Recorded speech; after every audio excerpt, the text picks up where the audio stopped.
Good evening, everyone. It's Shamila Ramjawan, and I'm coming to you from the Red Corner Chat. And this evening, we have the stunning former model and beauty queen, Dr. Laverne Asante, who is a medical doctor. Good evening, Dr. Laverne. Good evening, Shamila. Thanks for having me on the Red Corner Chat.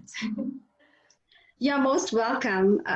Do you want to maybe tell everyone who you are, your career, your passion, upbringing? Okay, so as Shamila just said, I am Dr. Laverne Asante. So I'm a medical doctor. I'm a former beauty queen. I still do a little bit of modeling when I get a chance, obviously not so much anymore. And an aspiring businesswoman, yes. So basically, I'm actually Ghanaian born. I think some people might or might not know that. And I moved to South Africa in 1997. So I'm basically, South African at this point, because I've lived here much longer than I did in my childhood in Ghana.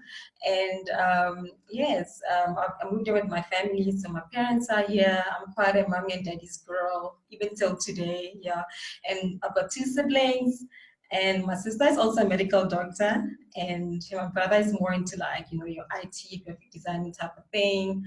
And yeah, so I studied medicine at the University of Pretoria, graduated in 2012, did my internship at Charlotte Maxeke Hospital, and then moved on to do my community service at a clinic in Soweto. And yeah, I stayed on, till now, basically. So I do work still in public sector in your Joburg Metro clinics. Awesome. Dr. Laverne, you spoke about aspiring businesswomen. Do you want to tell us more about that?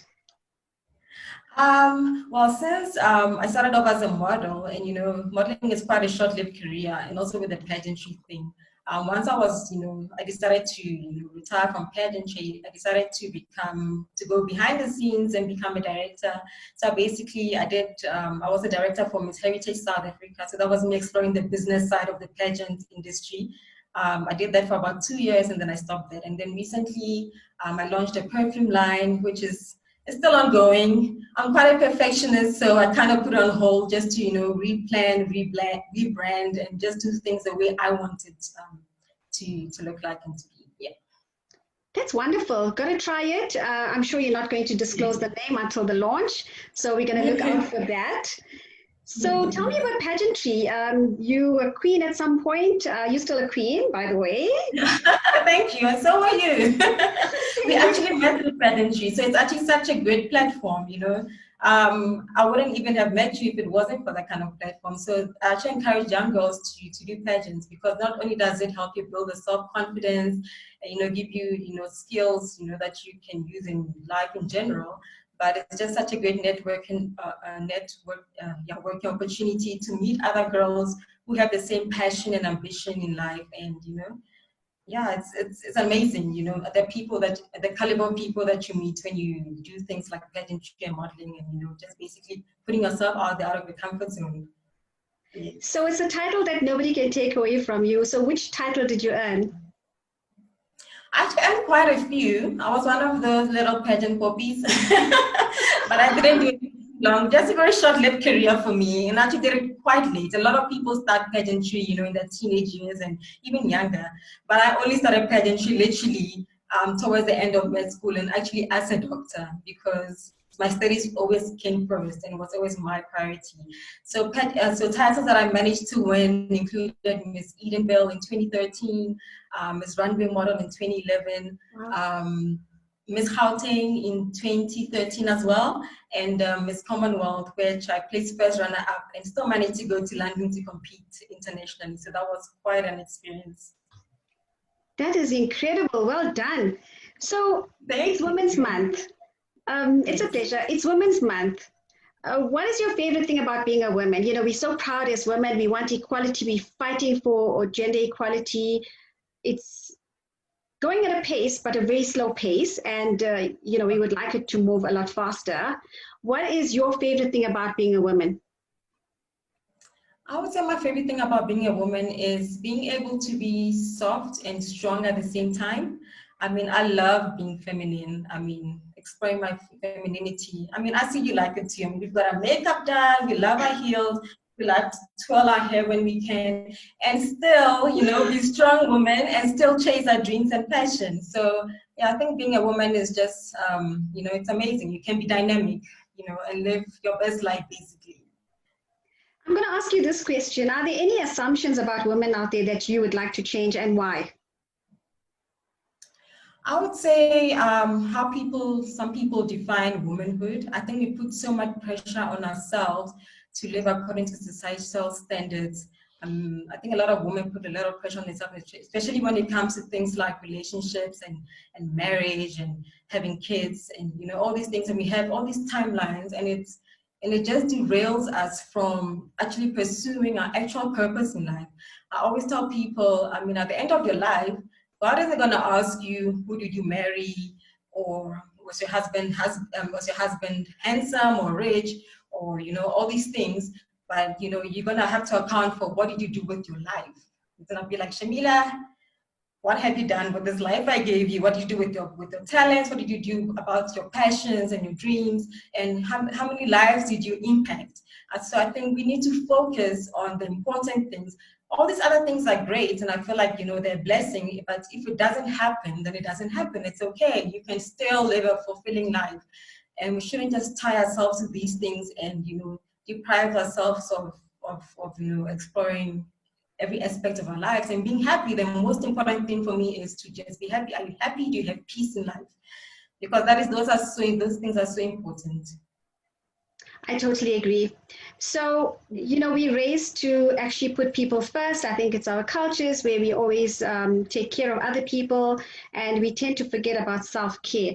How important is self-care to you? I know you always amazing. How important you is know how we do it, you know how we roll. Yes, how we roll, we start our stuff. It's so important because I feel like before you can you know, give yourself to others, you need to first fill up your cup.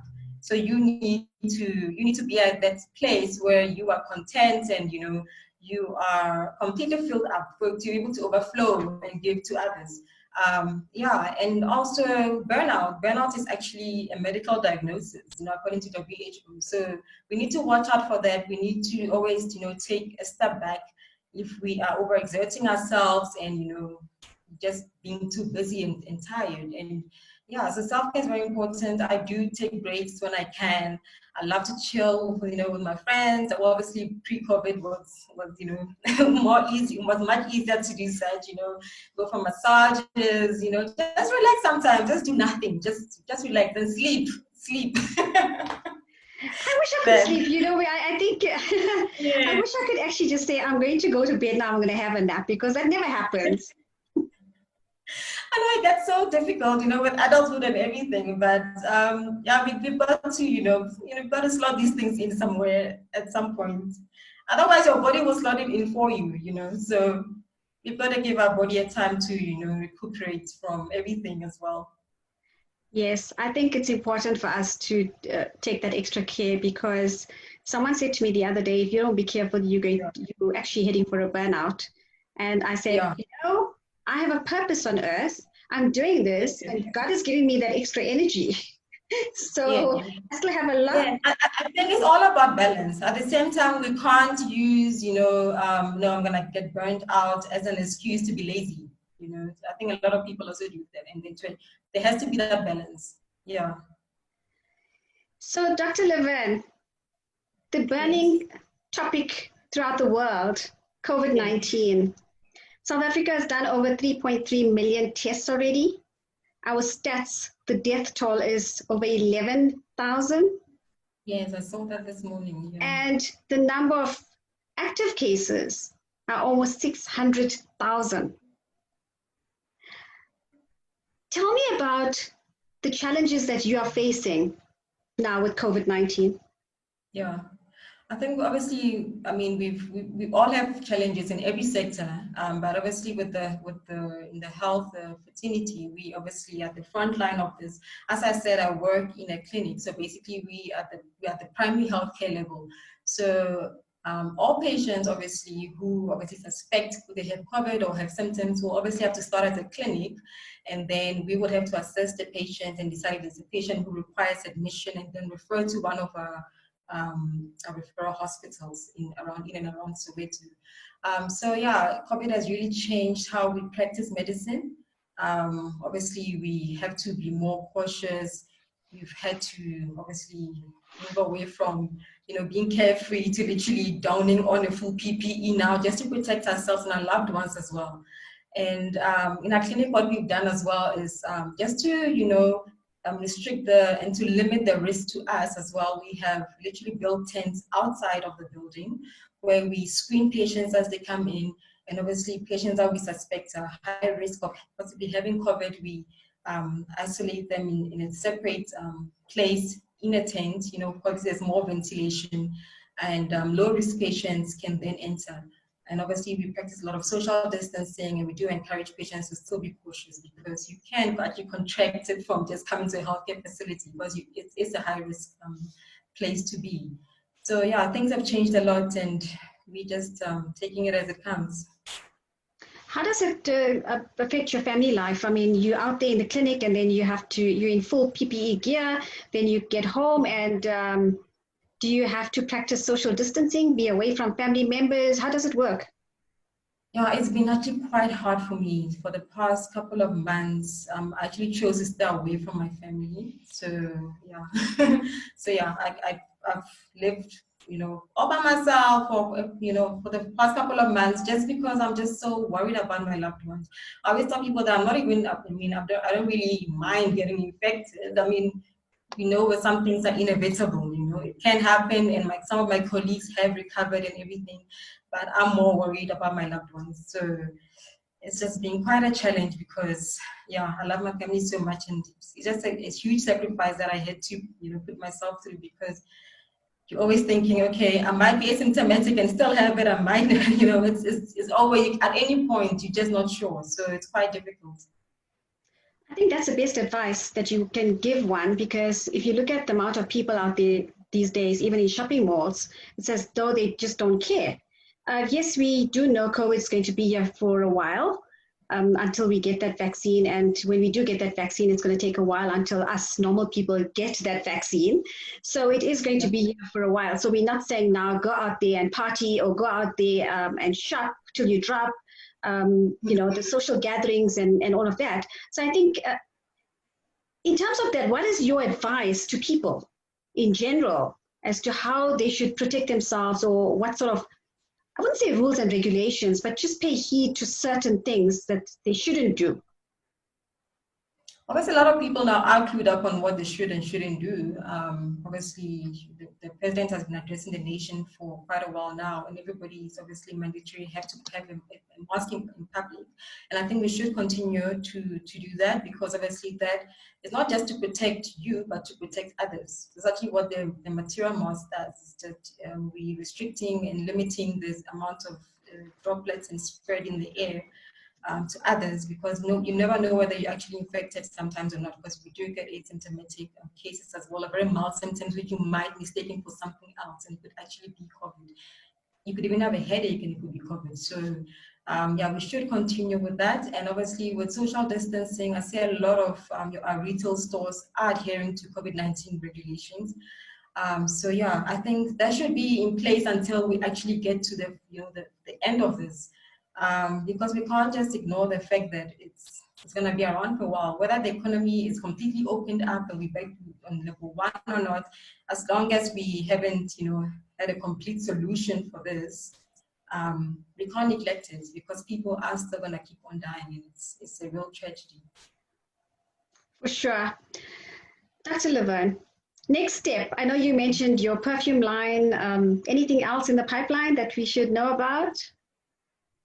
Well, actually, in my career, I actually did study the past 2 years. I did a postgrad in occupational medicine, and I haven't actually branched out yet. I was planning to do that this year, but with this whole COVID mess, everything has just been on the slow-mo. So I'm looking forward to branching out into that. Occupational medicine is actually quite a fairly new specialty in medicine.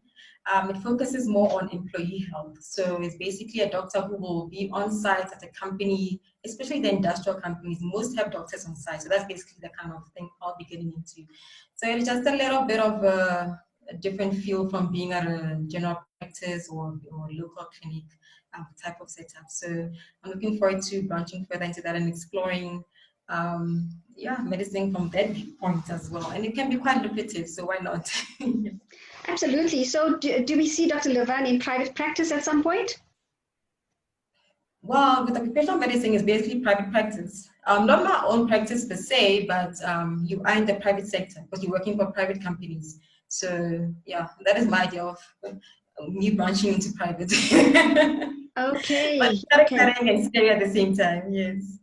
And you haven't thought about aesthetics because it's a big thing for women now. I know, everybody looks at me and automatically assumes I'm doing aesthetics. And I'm like, it's just so cliche. Once again, we're being boxed into a little corner because, oh, that's Laverne the model, you should be an aesthetic practitioner. Obviously, something that I might look at in the future. But right now, let me explore what I'm qualified to do now. Because that also requires a bit of studying. You can't just branch into that without actually having some sort of additional qualification in that area. Yeah, because it's not really medicine per se, it's more cosmetics. Yes, it is more cosmetics. And if I look at your cheeks and I look at mine, people are now paying to get our cheeks. It's all natural, girl. You can see that. Absolutely. Absolutely. I said to someone the other day, I'm not going to rule out cosmetic surgery or enhancements, but I don't need it right now. But if I feel that I need it, I will have it done. I'm not negative towards it. But I just feel that I don't need it right now. So I know. I mean, you look amazing. And I mean, you know how to do your makeup. And I feel like, do what you need to do to feel your best and to be your best, Yeah, but you're looking amazing right now. And, I think no one will actually believe your age, which is a good thing. I'm not going to say it here, but... Yeah, no, it's between us. I'm actually not afraid to say my age. I think for me, saying my age is just inspiring other people out there, because if I can look good and feel good, why can't others do it? The similar ages. Exactly. So it depends on the individual, how you take care of yourself. And like I said, I just love dressing up, especially now having these chats. At least I get to dress up and sit in my red corner. Otherwise, I'll just be in PJs and tracksuits. Yeah, and I'm glad that you're making, the best of the situation we're in, and you're going out there and you're still being Shamila, and that's what we all love about you, because you are like a go-getter, and you don't just all talk, you actually get up and you do it. So yeah, you're actually quite a big inspiration to all of us, and yeah, keep on doing you. Oh, thank you so much. So just some fun questions. Okay. Tell me, do you cook? How did that come up? A lot of people look at me like, nah, this girl can cook. No, I can't. I think every girl has that cooking instinct. You don't even need to really learn it. But I don't do it often because, like I said, I mean, why should I? When I could just get some Uber Eats here and there. I do a lot of cheat eating. But once in a while, I do put in some effort into cooking. Yes, so yeah, I consider myself as being able to cook. Yeah. Oh, that's good. That's excellent. I think we all start off slowly and eventually we get into it. I think when you have other people appreciating your cooking, then it boosts your ego and you actually want to do more. Yeah. So I think I need to work on my baking though. Oh goodness. I don't know how y'all do the things. I'll teach you. It's actually quite easy. I just follow recipes, but I think it's just a gift as well, because it's like cooking a curry. You give 3 people the same recipe, but you get 3 different outputs. Yeah. My output is really on the negative side of things. So tell me, what was the last gift that you received? I was actually to my godson. He turned 4, and I got him a nice, cute, big teddy bear, and he absolutely loved it. He adores teddies, and that really put a smile on my face because, he's such a cutie guy. So you gave him the teddy bear. Yes, and he was just so happy. The smile on his face just made my day. It's just so adorable. And his age? 4. Can you believe that? He's actually the son of one of my best friends, so that was really sweet. Yeah. Oh, that is the cutest. So, Yeah. Dr. Laverne, what assumptions do people make when they meet you for the first time? Well, they don't assume that I'm a doctor, obviously, for some reason. No, Because I that's think a stereotype. I don't think Yes. it's anything about you being a doctor or they don't know that. I think you're just so humble. Ah, thank you. That is really sweet and kind of you. Yeah, I mean, I feel like, at the end of the day, we're human before anything else, before our qualifications or anything, or, anything in life. So, yeah, I've just got to relate to people, and I love people. So I be just be human as well to people. I don't like people who, you know, pride and all these things. I feel like end of the day, it's just inhumane sometimes. Yeah. Yes, it's important for people to just be authentic and do not be a copy because an Yeah. original is worth more than a copy. We all know that. So Exactly. being And women's I'm always an advocate for being yourself. I'm me, and absolutely, yeah. absolutely. You either Yeah, hate me or you love me. That's the way I am, and that's the way I'm going to be. exactly. Yeah. Well, that goes out to the strong woman out there. Oh yes, oh yes. Dr. Laverne, it's Women's Month. What is your power Yeah. message to the women out there? We've come such a long way, and yeah, let's not nullify all the hard work that has been done by the women before us who have fought so hard to give us these opportunities that we have today.